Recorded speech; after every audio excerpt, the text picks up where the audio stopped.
Você ouve agora o podcast As Clínicas Públicas de Psicanálise no Brasil. Tão profundamente elitizada no país, a psicanálise tem uma outra vocação, muito mais impressionante e muito mais importante quando voltada às questões sociais, como aliás já advertira seu formulador, Sigmund Freud, em discurso de 1918. A psicanálise, quando de vocação pública, é capaz de aglutinar em seu campo questões ligadas não só ao sofrimento psíquico, mas à memória, ao território, à resiliência e resistência políticas e ao fortalecimento das redes de relacionamento comunitárias. Uma ferramenta poderosa na luta por direitos iguais, equidade, sem distinções e discriminações de classe, raça e gênero. A partir da publicação do livro As Clínicas Públicas de Freud, de Elisabeth Andanto, pela editora Perspectiva, constituiu-se um grupo de psicanalistas e outros profissionais que têm estudado as clínicas públicas no Brasil. Esse podcast é fruto desse trabalho. Olá a todas, todos e todes. Estamos aqui para o episódio 0 do nosso podcast, a história das clínicas públicas de psicanálise no Brasil. A ideia aqui desse nosso episódio 0 é fazer uma contextualização meio geral das 4 temporadas que vão ser aqui oferecidas. Eu sou Rafael Alves Lima, estou aqui na companhia do Sérgio Com e da Tid Setúbal para a gente apresentar, né, essa contextualização geral. E acho que é preciso começar pelo começo, e tudo de fato começou com a publicação do livro As Clínicas Públicas de Psicanálise, da historiadora norte-americana Elisabeth Andanto, aqui em 2019, pela editora Perspectiva. Sérgio, nosso editor, quer contar um pouquinho como é que foi essa aventura? Oi, Rafa. Oi, time. Oi, pessoal. Meu nome é Sérgio Com, eu sou editor da editora Perspectiva. Eu tive a sorte de, através da Noemi Moritz Com, conhecer o Rafa e o Marco, que tinham conhecimento prévio do livro da Elisabeth Danto, Clínicas Públicas de Freud. Fizemos, então, a tradução e publicamos o livro, que teve uma grande repercussão desde seu lançamento, quando percebemos, em conjunto, da importância do tema e da oportunidade do tema naquela ocasião. Víamos que havia já muitos grupos de clínicas públicas em São Paulo, percebíamos que a psicanálise dos consultórios particulares era absolutamente insuficiente como propósito e proposta, inclusive intelectual, né, de pensamento, e como ferramenta de atuação, que ela tinha uma condição de ser muito maior do que isso, e, de fato, com o livro a gente percebe que ela é muito maior do que isso, também na visão do seu fundador, do Freud, né, num discurso espetacular de 1918, que abre todos os nossos episódios, que dá uma dimensão muito, muito ampla daquilo que a gente pretende com esse podcast. O propósito inicial era fazer um livro sobre as clínicas públicas no Brasil, mas o tema se ampliou de tal forma e a pesquisa era de tal forma complexa e precisava de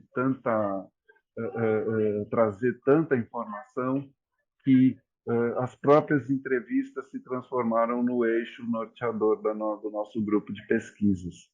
E a partir disso é que a gente achou que o melhor produto, pelo menos o melhor primeiro produto, seria mesmo a divulgação e a apresentação das entrevistas em formato de podcast. Isso aí, Sérgio, é bem legal a gente poder lembrar, né, desse arco, né, que traz a gente aqui para esse nosso podcast, né? Acho que, de fato, o livro da Danto, ele, de alguma maneira, materializou essa percepção que a gente já tinha, né, um tanto ali na época, mas, enfim, a repercussão foi muito maior do que a gente poderia prever, né? Essa percepção da cena das clínicas públicas de psicanálise no Brasil, né? E a necessidade, né, a importância que a gente deu para, enfim, levantar um material, sistematizar um material sobre essas clínicas públicas, né? A gente foi organizando, né, esse nosso projeto aqui a partir de dois eixos, isso é importante de pontuar, o eixo da história e o eixo da memória, né? Quer dizer, no momento em que a gente começou a fazer as entrevistas, um pouco um princípio de método que a gente seguiu, né, foi de ir atrás das pessoas que ou estudaram a história, né, a história da psicanálise no Brasil, fomos conversar com historiadoras da psicanálise, ou, né, mais no campo da memória, as pessoas que viveram de alguma forma essa história, né? E o que se desdobrou em uma outra frente de entrevistas, que foi falar com as pessoas que vivem essa história hoje, né? No tempo presente, né? Os coletivos de psicanálise e as clínicas públicas de psicanálise em atuação hoje no Brasil, né? A gente buscou, né, acho que isso é importante também de pontuar, experiências que não são só as paulistas, né? Estamos aqui enquanto grupo sediados em São Paulo, mas enfim, buscamos também sempre que possível conversar com pessoas de outros estados, de outras regiões do país, né? O que vocês vão verificar aí nas entrevistas ao longo aí das quatro temporadas, né? E também uma outra coisa que foi importante foi a gente ter testado, né? Nós buscamos testar a amplitude do conceito de clínicas públicas, né? De clínicas públicas de psicanálise.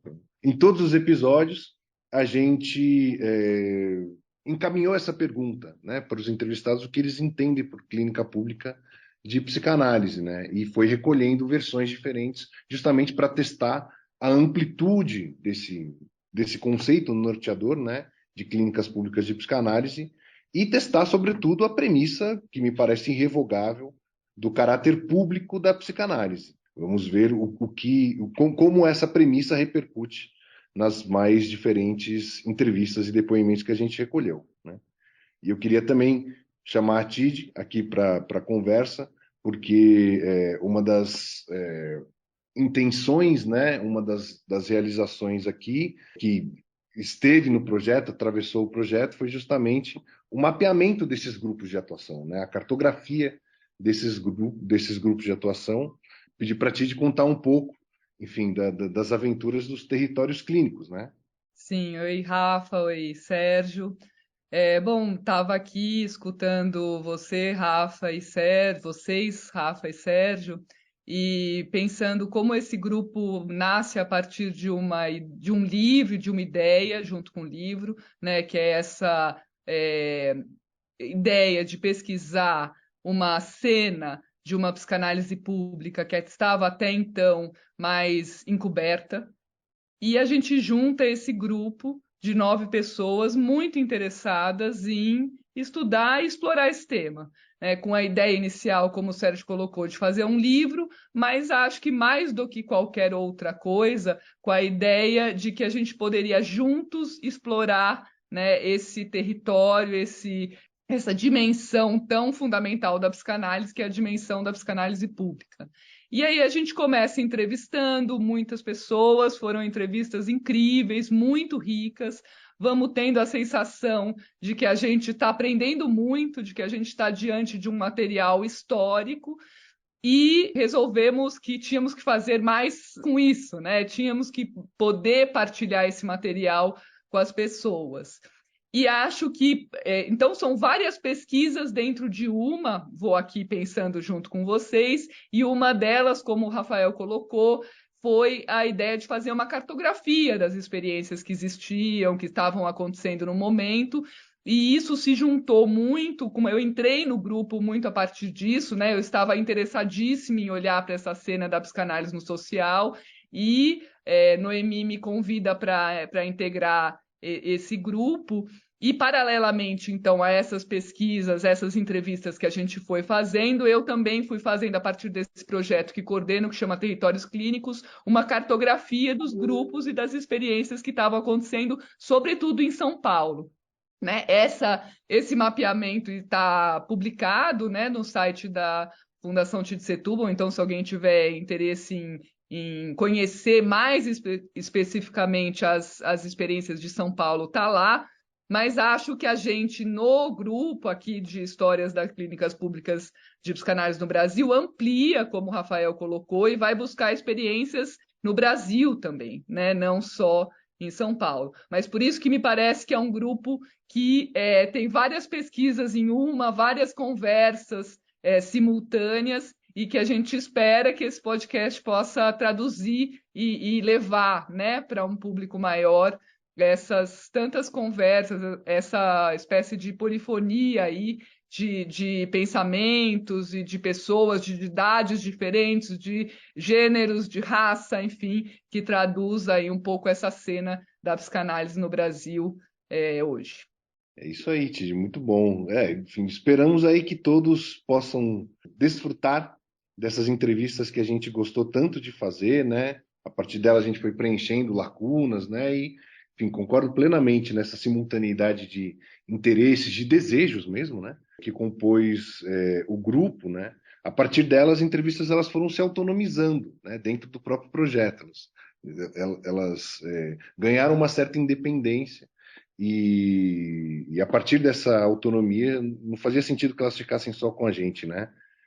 Então, elas estão aí no ar para que as pessoas interessadas, né, possam ouvir, possam consultar, que isso possa servir como material de pesquisa e que isso possa servir como um conhecimento daquilo que nós fomos, né, como uma forma de entender aquilo que nós somos hoje, né? E aqui no nosso podcast vão ser 4 temporadas, 5 episódios por temporada, né?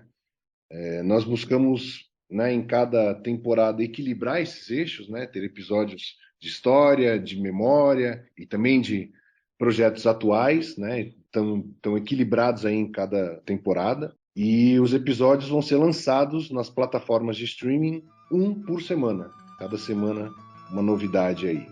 Divirtam-se! Divirtam-se!